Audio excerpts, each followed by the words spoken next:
Hey everybody, it's Aaron with Eirinn'sIntel. So going with my last video that I just uploaded, well, trying to upload, it's kind of long and the phone signal is not that decent because AT&T, yeah. Um, I was gonna talk about the difference between a bear and a cub. Well, actually, they're related.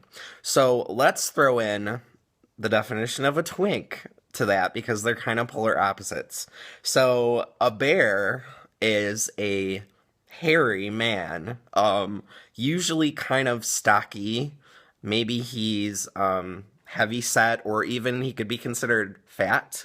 But the hallmark of a bear is that whether he is tall or short, he is going to have hair. He's going to be a hairy person. He'll have a mustache. He might have a goatee or a full beard. Maybe he kind of lets it go crazy, or maybe he kind of keeps it trimmed up nice. It's personal preference. And as far as like the hair on his head, we're not really talking about that. The bear, he's classically going to be covered in body hair.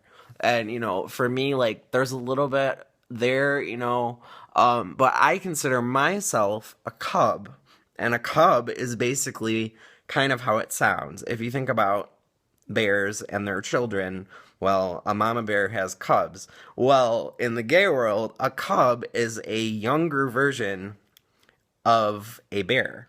So he might not be quite as stocky, he might not be quite as hairy.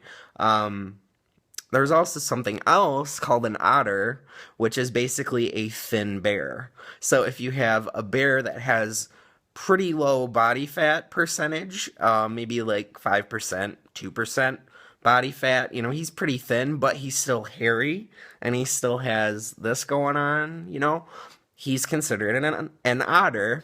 Then there's also polar bears, which would be older men that have white hair, but are still hairy like a bear. There's other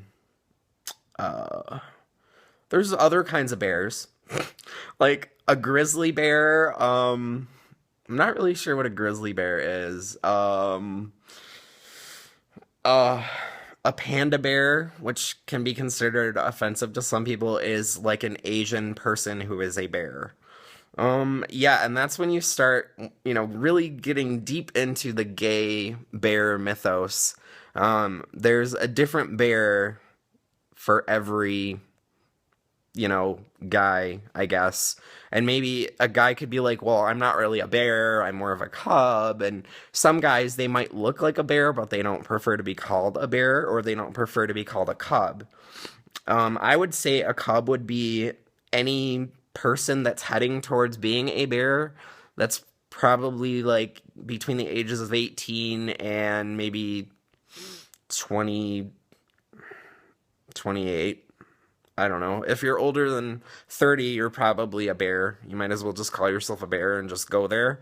Anyways, guys, and then a twink. Oh my god, I almost forgot. A twink is the opposite of a bear or a cub, where he is basically skinny, skinny, skinny, with no body hair.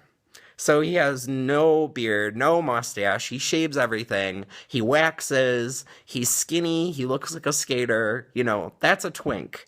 And again, it doesn't matter if he's really tall, he could be 6'4", or he could be, super short, like, 5'1" or something. Like me, I'm 5'4.5". But I am not a twink because I'm covered in hair, and I do not think you should shave it off. So, one of my things that I'm going to say, Twinks, put down the razor. Okay, I said it. Thanks for watching, guys.